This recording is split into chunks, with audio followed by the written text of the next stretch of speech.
Good afternoon. My name is Tom. I come to you from the great state of Maine.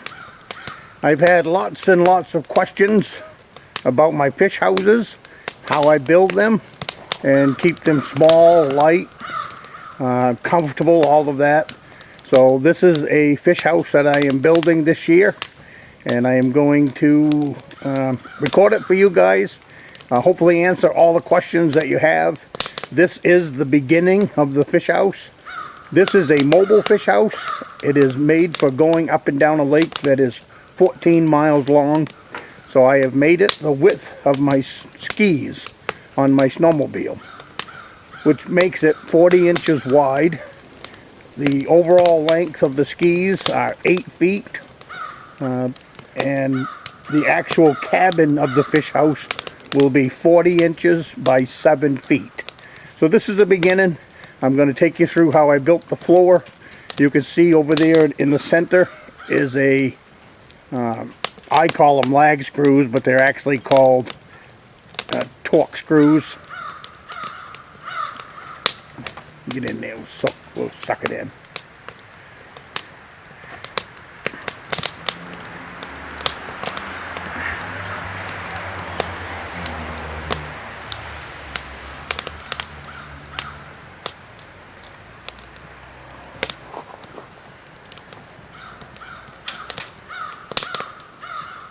That is a torque screw, 4-inch. When it comes to the skis and putting them floor joists on, you definitely want 2 4-inch lag screws or torque screws on each end. This you need to build rugged because you're going to haul it behind the snowmobile, and the last thing you want is the skis to come apart. You can drag this 50 miles an hour down the lake. This frame will not come apart.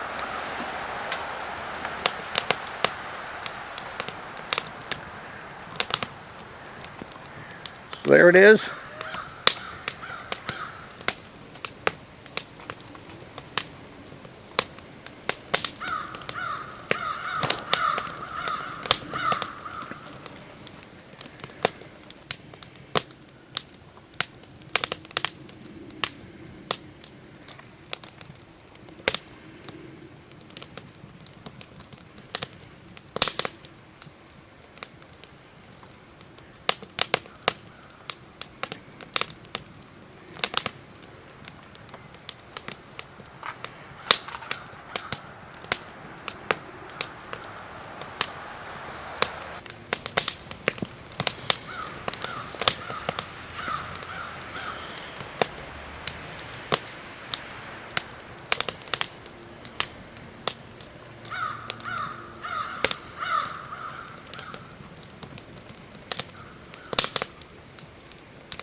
These right here are the torque screws that the skis and 2x4s are attached with.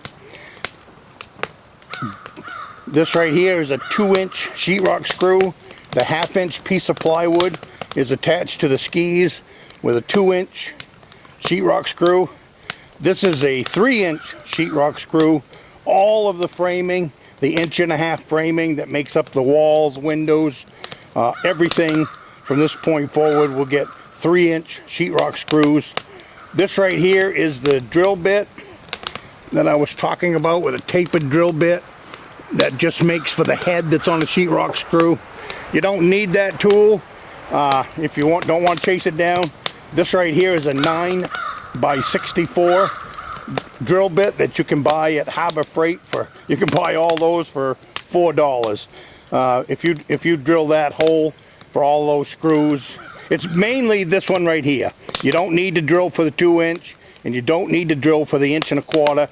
You need to drill for the framework one so that you don't split the framework while you're drilling it, and this drill will do it. Alright, you can get that right at Harbor Freight. Here's the 2 hinges for my door. You want to tie this down if you're going to leave it overnight. About 4 feet up, just below, right around the window, probably right in the window one. We'll see when we get putting it together. These are the tie downs. You put those in the wall in the corners. and then you tie down to the ice. These right here were probably a mistake in buying them. I actually bought them for, you want to be able to pull it in reverse sometimes, and if you look at my shack, you'll see we're going to pull, my actual pin points will be on the left side of the door, but on the very back of it I do put a center bolt in, eye bolt, for pulling it off trailers.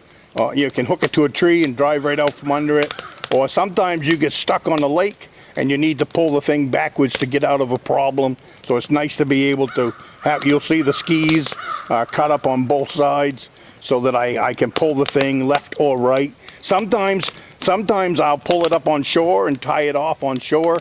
So that means you got to go back the next day and then pull it out from shore. So by able to hook onto the back of the fish house, I can yank it back out onto the lake.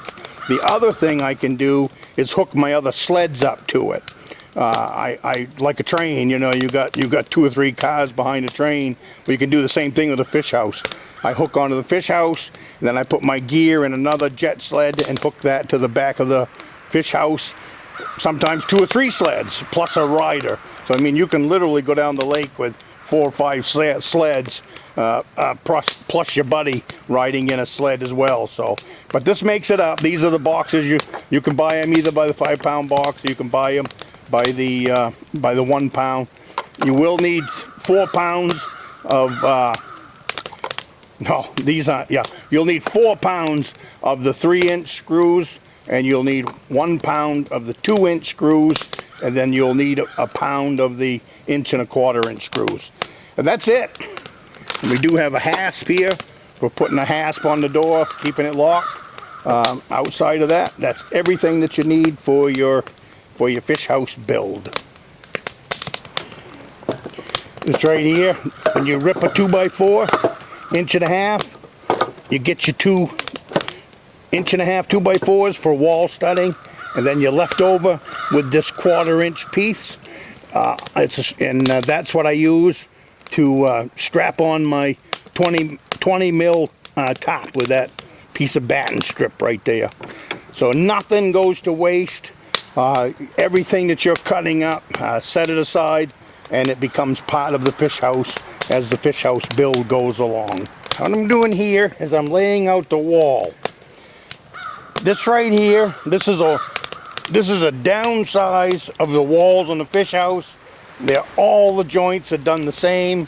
They're all put together the exact same way. So what I've done is just laid it out.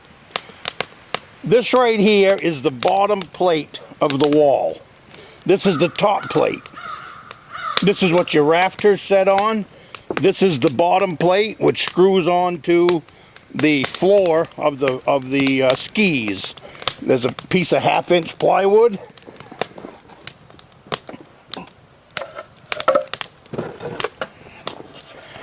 Piece of 1/2-inch plywood, and then you've got your skis. Then this is the ski, the plywood, the bottom plate.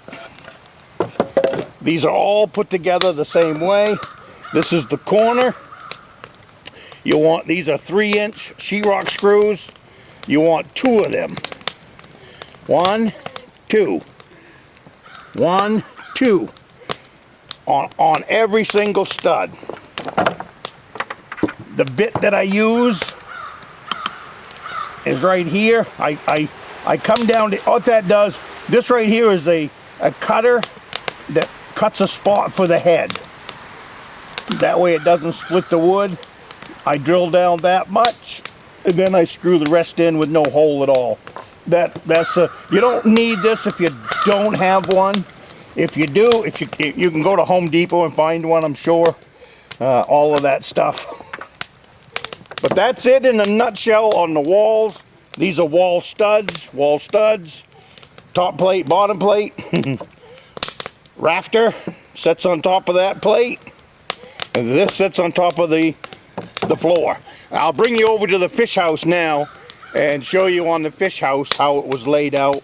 But that's how it is. I mean, there's nothing too complicated about it.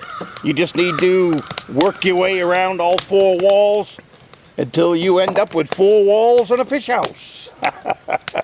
Alrighty. Here's the ski, the 1/2-inch plywood, the bottom plate of the walls, wall stud, another wall stud. That's it. All the joints are done exactly the same. This is the ski. I'll bring you under to show you the bottom. These are 2 torque screws, 4-inch torque screws. I put 2 torque screws on each floor joist that makes up the floor joist of the fish house. The skis are also part of the structure. So everything has a double duty. There's no skis separate from the building. The skis are part of the building. They would be, say on a house, they would be your foundation. The plywood goes on top of that, and voila. Now let's go under the fish house. There's the underside of the fish house. And the skis.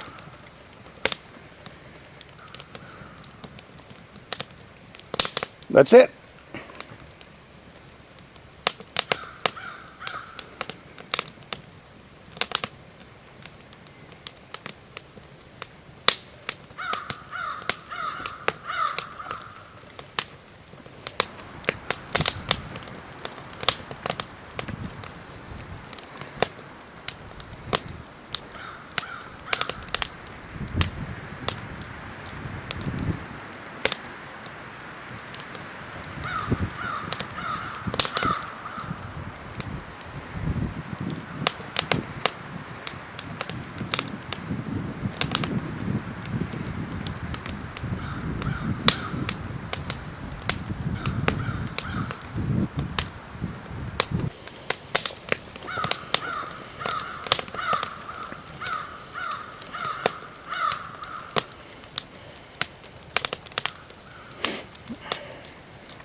This is a view of the jig hole installed.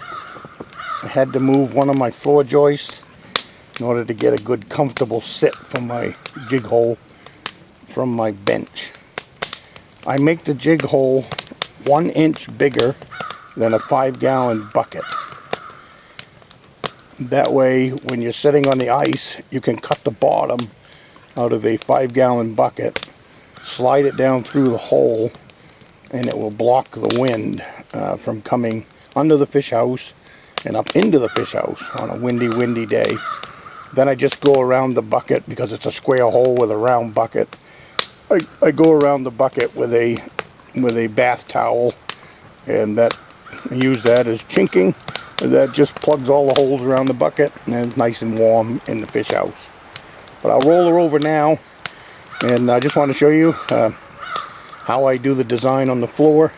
There's a 1-inch board on the inside. That's the ledger for the cover to fit, because most of the time I only jig when I'm by myself, especially in these small shacks. But anyways, that's it. And then the cover will sit on that 1-inch ledger. That's the brown board you see. That's what makes it 1 inch bigger than a bucket. And then everything fits in there nice and tight. There's the bucket in the hole. Like I said, I cut the bottom out of the bucket and then push it right down to the ice, and then that makes for a tight seal. And then I throw a towel around the bucket just to plug up the square versus the round. The little door you see laying there on the floor, that's the piece that I cut out of the floor. If you're really careful when you cut it out, you can reuse it.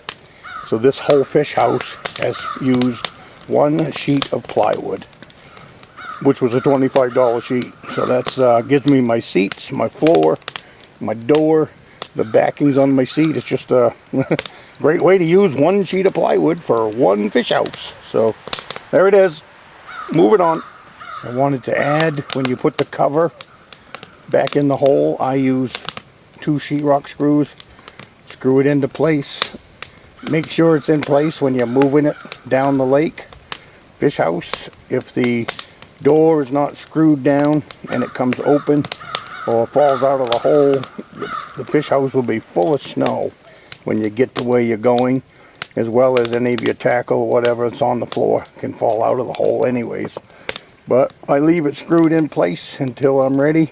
I just have a little Phillips screwdriver, 1.25 sheetrock screws, takes nothing to pull them out of the hole, and then voila, you're fishing. And you can also get in there with an ice auger and drill your ice hole right down through the hole if you're careful. Most of the time, I drill the hole and then I push the fish house over the top of the hole.